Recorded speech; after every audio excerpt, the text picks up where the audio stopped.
Hi everybody, this is Anna. I'm going to start a little series of Anna Uncut, and this is regarding the behind the scenes of what it actually takes to prepare a TEDx talk. So I applied back in, I want to say, February. I got selected out of 80 applicants to give a TEDx talk for TEDx Snohomish Libraries. This was all, of course, pre-COVID. The big day was supposed to be May 9th of this month.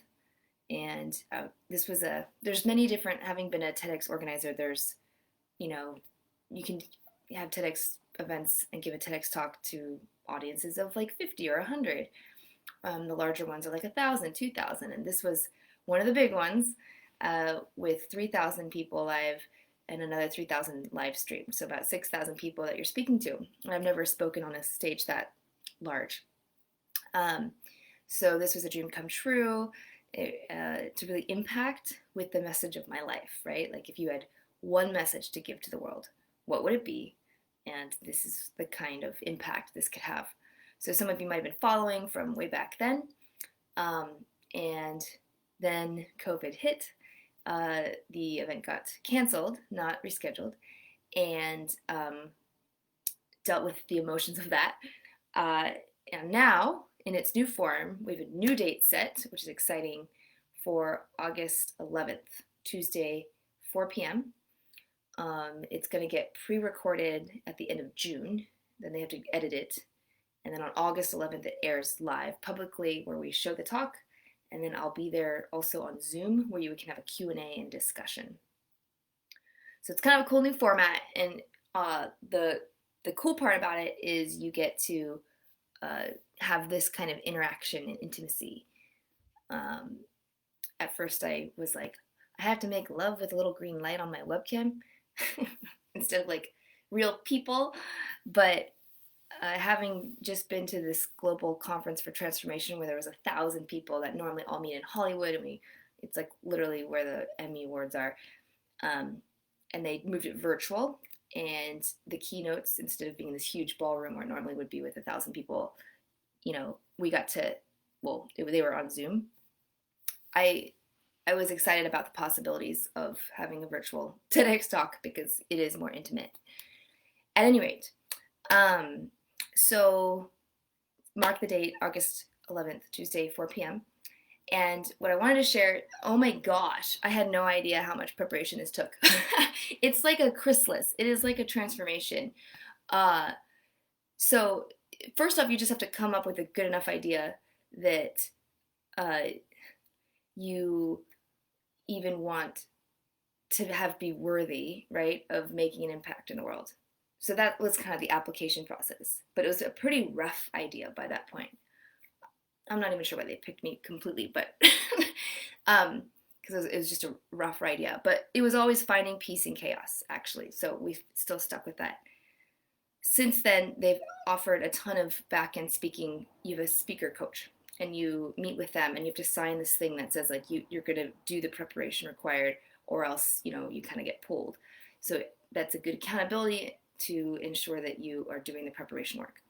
Then I'll post a picture. I don't know if I'll be able to in this post, but there's a timeline of you first just writing out the talk word for word, and then writing and editing it, and then getting feedback with a speaker coach, and then delivering it, and then memorizing it, and then figuring out your slides, and then doing the backdrop. So I give talks professionally as a business coach all the time. Sometimes I wing it, but I have like a signature talk that I do, and I have slides and things, and I'm pretty just, it's easy for me just to talk off the cuff, and that just won't cut it here. I mean, this is like, it's just, anyway, it's like nothing I've ever prepared for. So after the first two speaker coaching sessions, I didn't get ripped apart, but it was really obvious how my normal wing it preparation attitude was not going to cut it. It was a sobering, good transformation, but sobering nonetheless.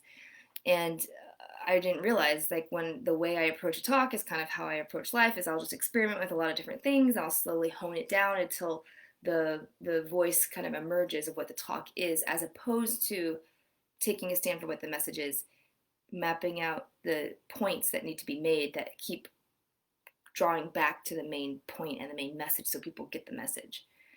And just committing to an idea, as funny as that sounds, was very difficult for me. So it took a long, long time just to commit, even though I'd already committed in the proposal, to the idea of finding peace in chaos. I wanted to say like awaken the inner Jedi within, or like being present, and like all these other iterations.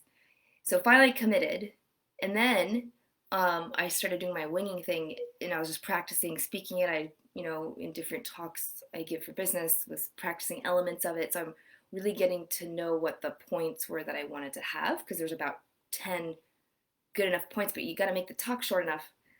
So I was kind of like testing all the points out in different talks and then narrowing it down. But then I was getting to the point where I couldn't keep doing this experimentation, because I need to commit and start memorizing.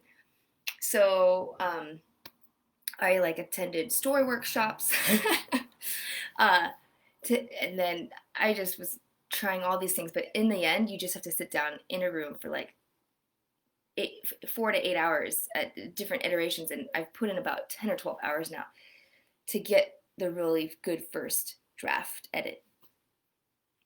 And then once you do that, my talk's still at like 18 minutes, so I need to narrow it down. I want to narrow it down, but I just don't know what to cut out at this point. Then you have to do the hard cuts, right, of what gets to make the talk or not. It's just like a movie. It feels very much like a movie, and you have to figure out the scenes and why you're putting it in there. And you have to make these brutal cuts to like literally favorite pieces that you want to tell the story of, but it's just not relevant to the point. And so, I'll cut a section and put it under, at the bottom of the page says deleted sections, and that thing's like 4 pages long, right, of deleted sections. So then anyway, so that's a little bit of the process that it takes. When I even organized TEDx events for TEDx Bellevue, we had speaker coaches, and I don't know if our speakers went through that process. Some of them may not have, but this is like the chrysalis. So at any rate, I want to just give you a quick update, not keep this too long, and yeah, that is the process right now. So I'm so pleased. Today's a bit of a milestone. I kind of got a pass from 2 speaker coaches that it is at a point I'm ready to now memorize and start to deliver. And something I'm, memorizing something that long, even though we'll have Zoom and I could technically read it kind of as a teleprompter, you have to live and breathe each word and each section, and have each sentence only be there for forwarding the message to people. You have to strip your ego of all the reasons why you'd want to do it. Like, oh, I want exposure for my business. I want to be known for something. Like, what do you want to be known for is the question you have to ask yourself. Like, do you want to be known, in my case, do I want to be the finding a peace chaos lady, or do I want to be the inner, I had to think about that. And it's not about you, but there is so much opportunity in it. So you have to strip away and really determine just, your message again, like what you want, not just what you want to be known for, but what impact you want to make for people. Anyway, there's so much more I'll uncover, but I don't want to say all here. So we had a couple, in my next videos, I'll talk about, we had some marketing workshops about your TEDx talk and how to really have it live and breathe beyond you and beyond the recording as a legacy that can be a huge jumping point for making a difference with many different communities, and how you can take a talk and apply it in different ways. So that is the next piece. The one thing I will end on is you have to give really a lot of space and time. So I'm very grateful for this time. I really cleared the decks, taking care of my existing clients. I'm actually still launching a new program, but I did clear the decks of having, instead of umpteen meetings a day back to back, being able to chunk just blocks of time, TEDx talk, so you really do need to give it that air, give it that breath. I'm falling in love with writing, and I cannot wait to deliver this. This talk has some legs. It's good. I can actually say that now. Anyway, that's it. Okay, I love you, and good night, and more to come.